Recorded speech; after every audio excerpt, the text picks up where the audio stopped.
ભ્રૂણ હત્યાનું દૂષણ આપણા સમાજની અંદર ઘણું મોટું ચાલ્યું. ધીમે ધીમે જાગૃત આવી તો ભ્રૂણ હત્યા બંધ થઈ. તો એક નવો જે ટ્રેન્ડ જે ચાલુ થયો છે, વન ચાઇલ્ડનો ટ્રેન્ડ ચાલુ થયો. One child. અને ઘણા વળી પરિવારો તો જેટલા સોફિસ્ટિક બન્યા છે એની અંદર હવે નો ચાઇલ્ડનો ટ્રેન્ડ ચાલુ થયો છે. No child. ક્યાં જઈશું ને ક્યાં અટકીશું ને એ ખબર નથી પડતી.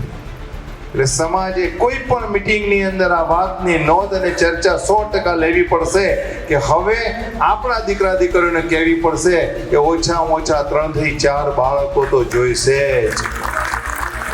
જય માં ઉમા ખોડલ, જય સરદાર, જય શિવાજી.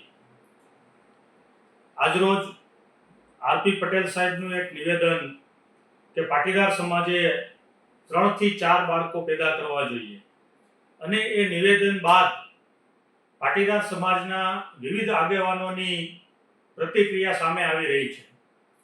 ત્યારે કેટલાક આગેવાનો છે એ આરપી પટેલ સાહેબના સમર્થનમાં નિવેદન આપી રહ્યા છે, જ્યારે કેટલાક આગેવાનો છે એ વિષયને અનુલક્ષીને એના વિરોધમાં એમનો મત પ્રદર્શિત કરી રહ્યા છે. પરંતુ આ તકે હું સમાજનું એક બાબતમાં સ્પષ્ટપણે ધ્યાન દોરવા માંગુ છું કે કેટલા બાળકો પેદા કરવા, 3 થી 4 કે 1 કે નો ચાઇલ્ડ, એ પછીનો વિષય છે. પણ એ પહેલા પાટીદાર સમાજના જે યુવાનો છે એના લગ્ન તો થવા જોઈએ ને. જો લગ્ન થશે તો જ બાકીની આ બધી ચર્ચાઓનો કોઈ મતલબ છે, બાકી આનો કોઈ જ મતલબ નથી. અત્યારે જ્યારે આંતરરાષ્ટ્રીય કુર્મી સેના દ્વારા એક આંતરરાજ્ય લગ્નોત્સવને લઈને અભિયાન ચાલી રહ્યું છે, ત્યારે અમારી સામે સમાજની એક વરવી વાસ્તવિકતા આવી છે કે ગામડાઓની અંદર મોટી સંખ્યામાં પાટીદાર યુવાનોના લગ્ન નથી થઈ રહ્યા, અને શહેરોમાં પણ આ સ્થિતિ છે. જેની સારી પરિસ્થિતિ છે, સારું બેકગ્રાઉન્ડ છે, આમ છતાં પણ યુવાનોના લગ્ન નથી થઈ રહ્યા. અને એનાથી પણ એક દુઃખદ વાસ્તવિકતા એ છે કે જે લગ્ન થયા છે એમાં પણ છૂટાછેડાનું પ્રમાણ ખૂબ જ મોટા પ્રમાણમાં વધી રહ્યું છે.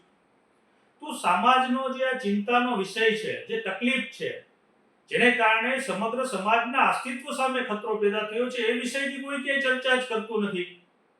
કુર્મી સેનાએ જ્યારથી આ વિષયને હાથમાં લીધો છે, એક પણ સામાજિક આગેવાનનો અમને ફોન નથી આવ્યો કે આ પરિસ્થિતિ શું છે, તમે કઈ રીતે પ્રયત્ન કરી રહ્યા છો, બીજા રાજ્યોમાં શું પરિસ્થિતિ છે. એક પણ આગેવાને તસ્દી લીધી નથી. બધાને હાલતી ગાડીમાં બેસી જવું છે, પણ જે સમાજને ખરેખર ચિંતા આપે એવી સમસ્યા છે, જે પીડા છે, જે ગરીબ અને મધ્યમ વર્ગની પીડા છે સમાજના, એના તરફ કોઈનું લક્ષ્ય નથી. માત્ર પોતપોતાના એજન્ડાને દરેક વ્યક્તિ આગળ વધારવો છે, પણ સમાજની જે વરવી વાસ્તવિકતા છે, જે તકલીફ છે, એના ઉપર કોઈ બોલતું નથી. એ ચિંતાનો વિષય છે. સમાજના મહાનુભાવોની વાત લઈને કુર્મી સેના મૂવમેન્ટ કરી રહી છે કે જે હિરાસર ઇન્ટરનેશનલ એરપોર્ટ છે એને ગુજરાતના પૂર્વ મુખ્યમંત્રી સ્વ કેશુભાઈ પટેલનું નામકરણ એના નામથી થવું જોઈએ. આ બાબતને લઈને કુર્મી સેનાએ પાટીદાર સમાજની દરેક સંસ્થાના આગેવાનોને પત્રો પણ લખ્યા છે. એક પણ વ્યક્તિએ જવાબ નથી આપ્યો. તો જે ખરેખર ચિંતાનો વિષય છે, જે સમાજ માટે જે તકલીફનો વિષય છે, એના ઉપર કોઈને કંઈ બોલવું નથી. અને દરેક લોકો જે ખરેખર વાસ્તવિક પરિસ્થિતિ ઉપર કામ કરવા માંગે છે એની સાથે કોઈ સંવાદ કરવા પણ માંગતું નથી. તો આ ખરેખર સમાજની પીડા છે, તકલીફ છે. જે સમાજને તકલીફ આપતા વિષયો છે, સલામતીના પ્રશ્નો છે, નાણાકીય રીતે બહુ મોટા ફ્રોડ થઈ રહ્યા છે સમાજ સાથે, આ દરેક બાબતો વિશે સમાજે ચિંતન કરવાની જરૂર છે. નહીં કે એવા પ્રશ્નો ઉપર કે જે કોઈના હાથમાં નથી. કેટલા બાળકો પેદા કરવા એ માત્ર ને માત્ર મા બાપનો વિષય છે.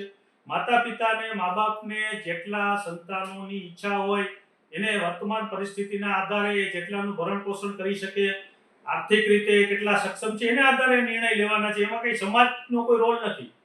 ખરેખર સમાજનો જે રોલ છે એ લગ્ન કરાવવા જોઈએ. સમાજે એની ચિંતા કરવી જોઈએ કે આપણા સમાજના 50% જેટલા લોકો, આ હું આંકડો છે એ બહુ સંભાળીને બોલી રહ્યો છું, ગામડાઓની અંદર તો પરિસ્થિતિ એનાથી પણ ખરાબ છે.